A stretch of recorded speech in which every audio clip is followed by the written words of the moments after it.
os 7 corantes naturais mais usados na confeitaria pet. Já tivemos algumas aulas falando sobre corantes naturais, o que são, né?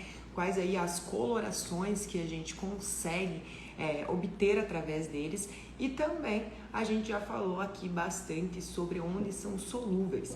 Mas hoje, a nossa aula, eu separei aqui 7 corantes verdadeiramente úteis na confeitaria pet.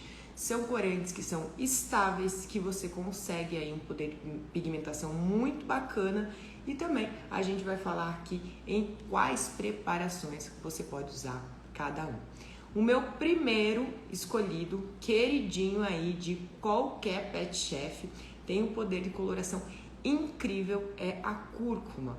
A cúrcuma ela tem uma coloração amarelada, e esse pó, né, ou até mesmo utilizar aí o açafrão da terra in natura para ter essa coloração amarelada, ela é muito fácil de tingir qualquer tipo de base, seja uma base branca ou então colocar ela, por exemplo, numa batata ou num inhame para fazer o cozimento, e assim tonalizando com muita facilidade, com uma pouca quantidade de cúrcuma, você consegue aí chegar nessa coloração amarela. A cúrcuma, o pó da cúrcuma, né, como normalmente aí a gente utiliza, além de ser mais fácil de encontrar, muito fácil de estocar, né? Então hoje, na verdade, eu separei aqui realmente os pós para conversar com vocês e para falar aí como vocês podem usar eles. Então, falando aí, continuando da cúrcuma, né? Apenas o pó misturado na base você já consegue aí tonalizar. Você não precisa nem mesmo na cúrcuma utilizar aí de água, o óleo ou outro ingrediente para soltar um pouco mais essa pigmentação. Então, o pó da cúrcuma, né? O açafrão da terra, sempre quando vocês forem comprar, observe bem a composição desse produto, né?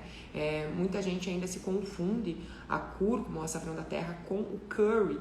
O curry, ele contém, né? Por isso que ele é amarelo, mas ele tem outros temperos, outras especiarias, pimentas, né? Então, muito cuidado aí quando você for comprar esse produto. Facilmente encontrado em qualquer supermercado, tá? Você pode, então, misturar nessa base, colocar até mesmo na água, no cozimento, para tonalizar, tá? Então, até mesmo massas de biscoito, massas de bolo, né? Você consegue aí com perfeição, diferente de outros corantes naturais que acabam aí se destabilizando um pouco, né? Com a temperatura, com a cocção, e então eles acabam aí oscilando um pouco a cor, às vezes até ficando com um aspecto aí meio pálido, né? Então, a cúrcuma você não vai ter esse problema.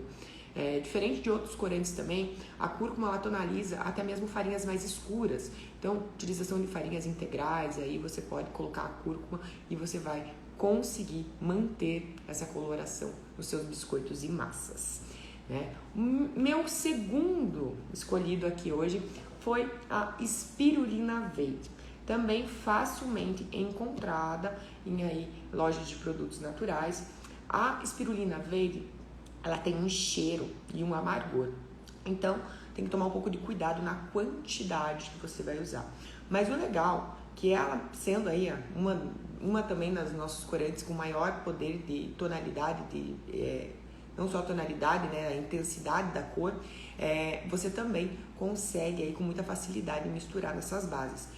Assim como a cúrcuma, o pó, esse pó de espirulina verde, ele é bem fininho, então você consegue misturar nas bases aí sem também a necessidade de dissolver muito ele, né? Eu sempre gosto de colocar uns pinguinhos da água para já ir soltando um pouco a coloração, né? E assim que a gente mistura com a base branca, fica mais fácil misturar. Mas assim como a cúrcuma, ela é muito fininha e ela acaba tonalizando muito bem essas colorações. A espirulina verde, diferente da cúrcuma, você não vai conseguir fazer o cozimento da batata e chegar na coloração, na intensidade do verde que é possível, tá?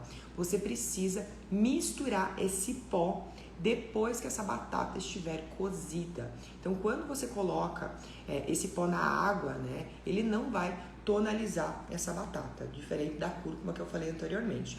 Então, você precisa cozinhar primeiro essa base e depois misturar a espirulina verde, tá? A espirulina verde eu comentei aqui do sabor, né, dela, que é um pouco mais forte, o cheiro também. Mas uma pouquíssima quantidade você consegue deixar uma intensidade muito, muito bacana, tá? Então, sempre quando vocês forem usar a espirulina verde, vão adicionando pouca quantidade até vocês verem, porque depois que ela mistura na massa, começa a intensificar a cor, tá? E ela vai deixar uma tonalidade bem bacana com pouquíssima quantidade mesmo, tá? Eu digo assim que a espirulina verde, a gente usa metade da cúrcuma, tá? Para poder tonalização. Então é bem intenso mesmo, né? E olha que eu já comentei que a cúrcuma também aí é diferente da espirulina. A cúrcuma, mesmo ela contendo um pouco de sabor, um pouco de aroma, né? Ela não acaba ficando tão forte quando você coloca uma quantidade um pouco maior. Então, as duas têm benefícios incríveis, né? Mas para aceitação do pet e até mesmo do tutor, né? Que os tutores cheiram os produtos, né? Então, tomem esse cuidado aí na hora de utilizar a espirulina verde. Minha terceira escolha aqui, ainda na espirulina, é a espirulina azul. Espirulina azul a gente tem um pouco mais de dificuldades em encontrar em lojas de produtos naturais, mas a gente encontra com facilidade na internet. Ela também tem um poder de coloração bem legal e diferente da espirulina verde, ela não tem aí um cheiro tão forte nem um sabor tão intensificado. Então você consegue aí colocar uma maior quantidade. Ela também é bem fininha, é muito fácil tonalizar essas bases. Como a espirulina verde, a azul, ela também não vai tonalizar você fazendo o cozimento na água, tá? Então, você sempre adiciona depois que você fizer o cozimento de batata ou quando você estiver fazendo a sua base branca, seja ela com cream cheese, com ricota, com iogurte, depois você vai adicionar. Eu falo isso porque, claro, a gente já testou, né? E além de não chegar na tonalidade, você ter que adicionar mais produto, você praticamente está jogando um produto caro, né? Jogando ele fora, porque ele simplesmente não vai tonalizar, você vai ter que adicionar depois desse processo. Então, é uma forma aí de você diminuir os seus custos também, tá? Olha só, a Canuta tá perguntando, por que o repolho não consigo deixar azul? Fica muito aguado. O que acontece, gente? Essa base do repolho, por exemplo, né, que você consegue, repolho roxo com uma mistura de bicarbonato de sódio, você consegue a tonalidade azul. Você consegue fazer uma redução dele, mas como a gente não tem nenhuma polpa nesse produto, né, ele acaba sendo apenas o líquido. Para você tonalizar bases brancas ou batatas, por exemplo, você precisa usar uma quantidade muito grande e você acaba aí desandando, né? Claro, vai colocar muita água. Pensa, essa base líquida dentro de uma batata, assim que você vai adicionando, ela vai desandando, vai ficar totalmente líquida, pastosa e você não vai conseguir fazer uma cobertura, né? Essas bases azuis, como o repolho roxo, elas são ótimas para usar com gelatina. Então, se você quer fazer um docinho espelhado, se você quer fazer um estilo de uma cobertura, de uma torta, por exemplo, utilizando aí a gelatina, ela funciona super legal e ela fica nessa tonalidade, tá? Mas para você misturar em outras bases, a gente tem aí as opções em pó que são mais estáveis. Você precisa de uma menor quantidade e você vai ter um resultado aí muito melhor em questão de tonalizar, tá? Então, para bases brancas, batatas, os produtos em pó ou mais concentrados são a melhor opção. Outro que eu queria falar é do urucum, né? Muitas perguntas sobre o urucum e muita gente acaba se frustrando com ele, tá? O que é o urucum, cara? O urucum é o nosso coloral, né? O coloral, ele tem uma tonalidade vermelha super bacana, mas o que a maioria das pessoas erram? O nosso urucum, ele é solúvel em óleo, tá? Então, se você adiciona o coloral numa base branca, sem dissolver ele, né? Você vai acabar com uma coloração bem fraquinha e ainda vai ficar todos aqueles pontinhos na tua base, porque não dissolveu. Então, como que você vai usar o urucum ou então o coloral, né? Você pode colocar em uma frigideira com um pouquinho de óleo, deixar na temperatura, elevar um pouco, colocar esse pozinho do coloral, deixar ele soltar essa coloração, esperar esfriar e só depois misturar numa base branca ou então numa batata. É dessa forma que você vai conseguir essa tonalidade vermelha. Se você misturar em água ou adicionar direto, tá? A tonalidade vai ficar muito, muito fraca e com certeza você vai acabar se decepcionando. Então é sempre importante, né, a gente conhecer esses produtos, os em pós também, para a gente ter essa ideia aí de como que a gente vai soltar o máximo dessa cor na base que a gente está tentando colorir, tá? Então é importante aí sempre se atentar a esses detalhes, né? Alguns pós que a gente usa na confeitaria PET, eles são um pouco mais granulados, né? Então eles tem aí esse aspecto como se fosse de areia, não é aquele pozinho bem fininho, né? A cúrcuma, ela já vai para um pó bem fino. Então, quando você pensa em pozinho fino, Carol, o que você quer falar? Uma farinha de arroz, um polvilho, tá? E essas bases secas aí são bem solvidinhas e muito fáceis de misturar, né? Claro que a gente não tá falando de corante, mas só para vocês entenderem quando eu falo que é um pozinho mais fino, né? Diferente do coloral, por exemplo, que além dele não ser solúvel em água, ele ainda tem esses grãozinhos e tem essa necessidade, né? Nosso terceiro escolhido aqui hoje é o pó de beterraba, também muito conhecido.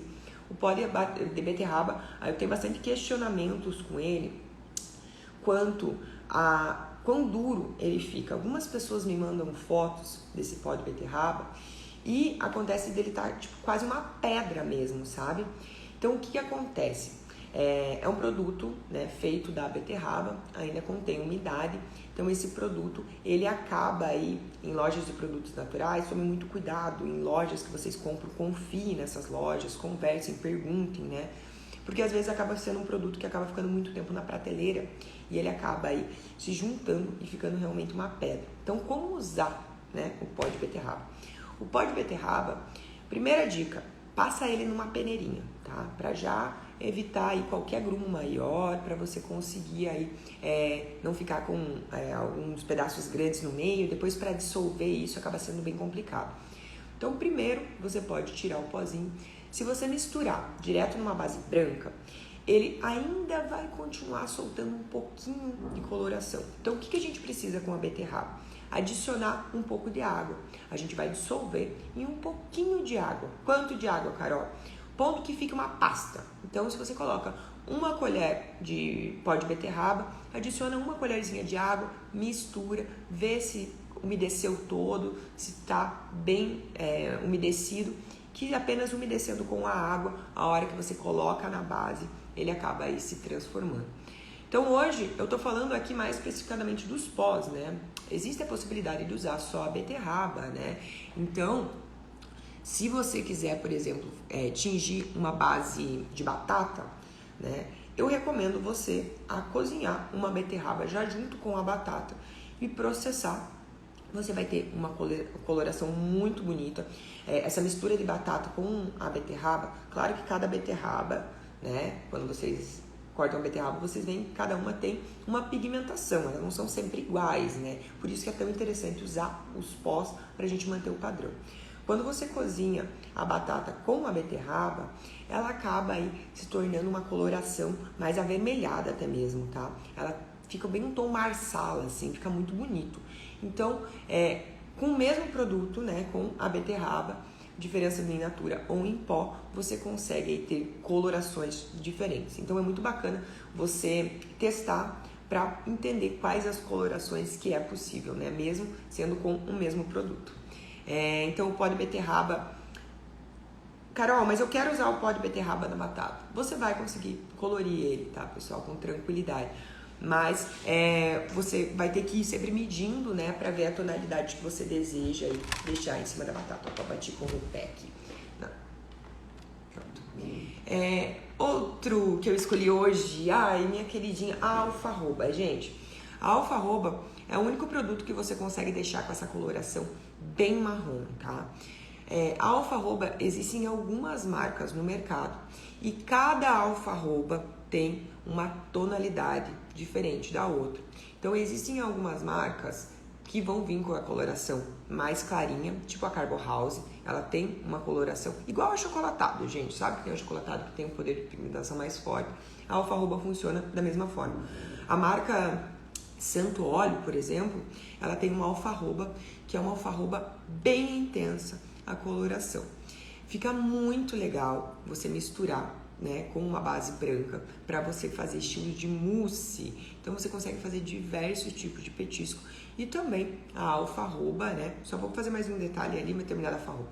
Mas a alfarroba, ela também vai servir perfeitamente para você fazer biscoitos, deixar as massas nessa sensação de chocolate. Para chocantones agora, no final do ano, usem e abusem da alfarroba, né? Fica tão bonito.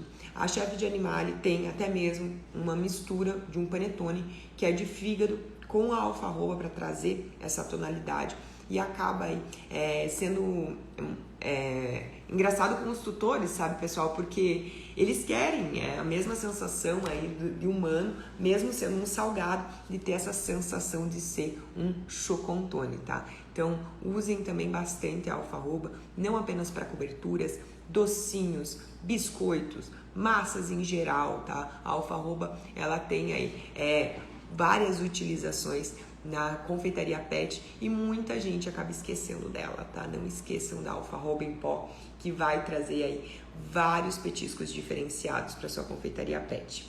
E o último pó que eu escolhi foi o pó de amora. Gente, o pó de amora faz pouco tempo, né? Entre esses 10 anos que a gente está aí na Chef de Animale, faz pouco tempo que eu viciei no pó de amora. Por quê? Ele traz a tonalidade, mesmo a gente falando de amora, ele tem uma tonalidade um pouco mais rosa, tá? Diferente da pó de beterraba, são rosas bem diferentes. Esse rosa do pó de amora, ele é muito clarinho e o pó da amora, ela é muito fina, tá? Então você consegue também, da mesma forma que a cúrcuma e que as espirulinas, usar ela diretamente na base. O pó de amora, ele serve mais para você fazer coberturas. Se a sua intenção for colorir os biscoitos ou então tentar uma massa estilo Red Velvet, por exemplo, para poder fazer aí essa pigmentação nessas massas, use o pó de beterraba. Ele vem com uma intensidade maior, tá? E sempre quando vocês forem fazer a cocção, seja aí do biscoito de espirulina ou então dos de pó de beterraba, quando você for fazer a cocção, você precisa fazer com a temperatura um pouco mais baixa.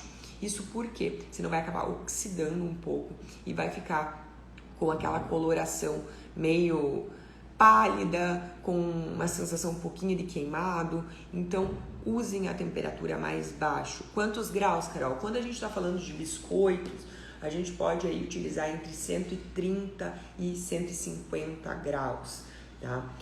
Quando você for usar para fazer biscoitos ou massas, esses pós, sempre interessante você usar pelo menos 50% de uma base de farinha mais branca, como farinha de arroz, por exemplo.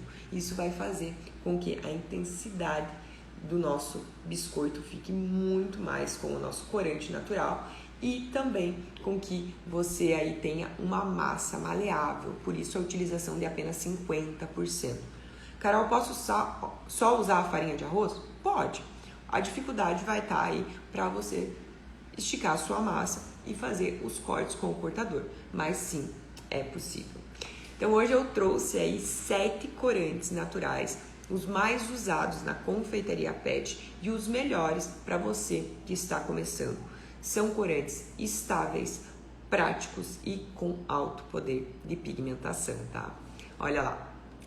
Olha só, acabei de falar sobre os biscoitos, né? Então, para eles ficarem mais coloridos, mais fortes, azul, verde, você usa aí essa mistura de farinhas, coloca uma base branca, tá? Então, no mínimo aí, vamos fazer um biscoito aqui de cabeça, né, pessoal? Vamos usar aí o pó de beterraba, por exemplo. Eu usaria o pó de beterraba, usaria uma base de proteína ou alguma fruta, uma base doce, né? Uma base líquida. Então a gente bate isso primeiro, adiciona um óleo e depois a gente adiciona as farinhas. Eu adicionaria 50% de farinha de trigo integral e 50% de uma farinha branca, como a farinha de arroz, tá? Uma farinha de coco, por exemplo, né? Também é possível. Quando você for assar, não coloca 180 graus, gente. Se vocês colocarem a 180 graus, esse biscoito, ele vai ficar com essa tonalidade mais esbotada, mais apagada, tá? Então, para ficar intenso mesmo, menor temperatura entre 130 e 150, vai demorar um pouquinho mais de tempo, mas o biscoito vai ficar bem bonito, tá? Usando a forma perfurada também ajuda bastante aí, que faz essa entrada de calor por cima e por baixo.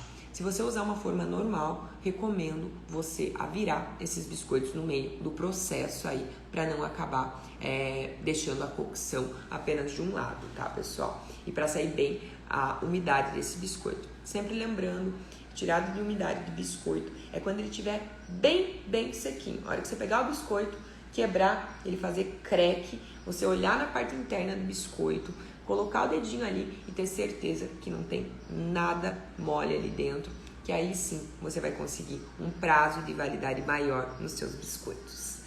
Muito obrigada pela companhia, tenha uma ótima quinta-feira.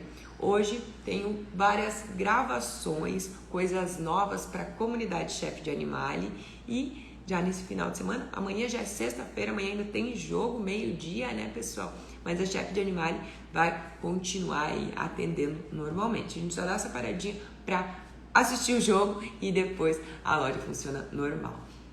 Beijo grande para vocês, tenham uma ótima quinta-feira e qualquer dúvida sobre corantes naturais, pode me mandar ali no direct.